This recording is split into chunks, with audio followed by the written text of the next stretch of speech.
kwa mama attention to musu for a queen chuana mejina ha many maya kama said a mesresa na ned in some baby never tiana menta ensre na say ye ko social media so ancrophobia ebe yi omuti a ye frɛ Empress Lupita and God Papa the Great omo community 5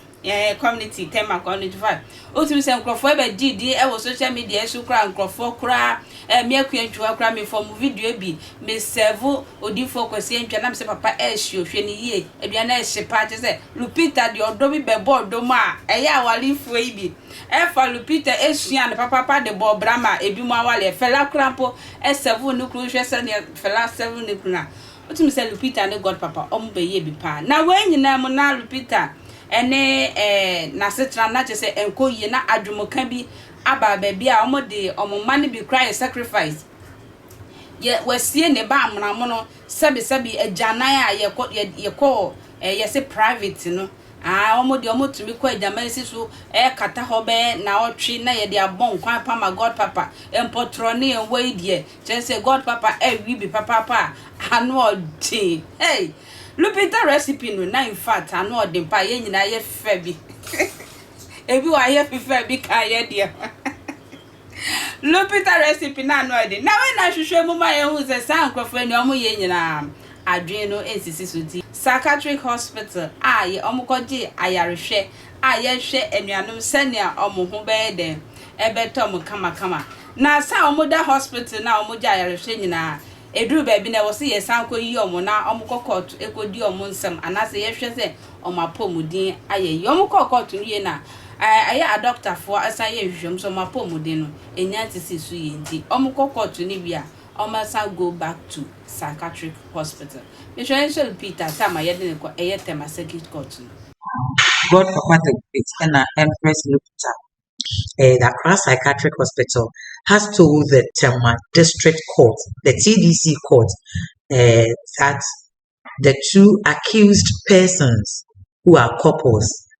Empress Lupita and God Papa the Great, that they are not fit to stand trial, or in other words, they are not fit to plead to the charges of murder against them, because per the examination done on them, the doctor suggests that both be separated, the husband and wife should be separated, then given treatment. She believes that if they are treated, they may be held, but as at now, they are not fit to stand trial. It's on this basis that the district magistrate has ordered that the dockets be forwarded to AG's office, with the Attorney General's office, for advice through the registrar of the court.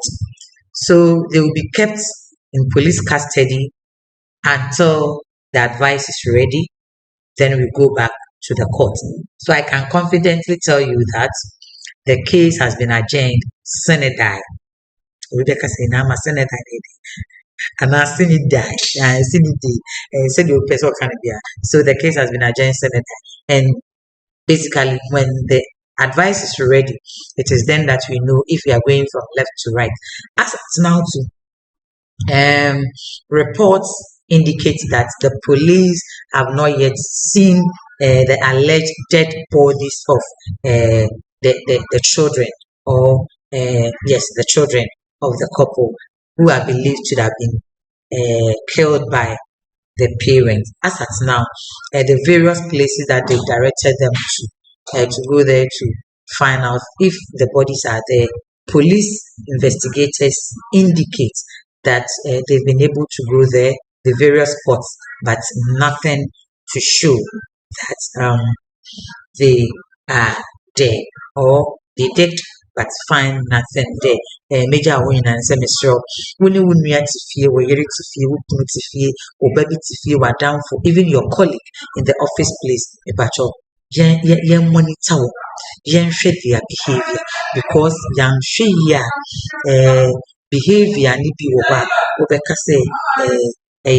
agro, apia na wenya adwemu yare a because we baako. The second one abisimu deɛ no so mama yɛni ɛnkɔ yɛbusuafoɔ ho paa because obi ti God Papa the Great ɛna Empress Lupita ɛna ɔhwɛ wɔn na ɔkyerɛ sɛ edu baabi na nkurɔfoɔ edi adanse ɛbɔne efiri wɔn ɔyɛ sɛ ɔbɛkɔ Bible school na nka saa adansedie na yɛdi fa ne ho a ɛnsɛ dɛ mfasa ne nyinaa agya wenya ɔsɛ ne last experience was about 2 weeks ago a yɛde ne kɔɔ police custody ti ogu so experience ohun ne sɛ ho sɛ ɔyɛ nyame ketewa nti na ɔfrɛ ne ho God Papa the Great ɔsɛ ne nyinaa ɛyɛ ade a ɛwɔ Bible mu nti Bible mu ɛwɔ no ofi aseɛ sɛ ɔbɛnom cigarette kakra na ɔde arefresh no wɔkyerɛ nso sɛ ɛberɛ a wosua no bɛyɛ 2020 mu hɔ no kyerɛ sɛ nyɛ sɛ wosua koraa bɛyɛ 2020 mu hɔ no asɛ yɛnka sɛ owuyo sɛ wanwu o ɔno ankasa wɔnim koraa mpo wɔnim deɛ ɛtoo no ɛwɔ hɔ a ofi asɛ sɛ ɔnom cigarette ɔsɛ ne ba ne baako wuyɛ na ɛyɛ ne ya asɛ ɔmo fi ase di ya nti emu ɛna ofi asɛ sɛ ɔbɛnom cigarette kakra ɔbɛnom nsa kakra na wanya tumi and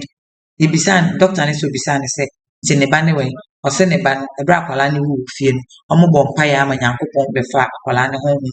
body no ɛde ɛkɔɔɛ nti asatena ne ba ne deɛ ɔwɔ Nyankopɔn nkyɛn na ɛnyɛ ɔno ɛde kum ne ba no ɔno deɛ ɔnkum ne ba no ɛnyɛ ɔno ɛna ɛkum ne ba no na ne ba no wawuwuyɛ no Nyankopɔn ɛna abɛfa ne ba no ɛbɔde kɔ meda asesa odi bre twem Lupita 1 me so me gina ha e de nsem we begu apon so eye kua ntwuwa e na me de nsem begu apon so eye obatampa travel to express consultancy for na eso masema onya bihwe makra no modi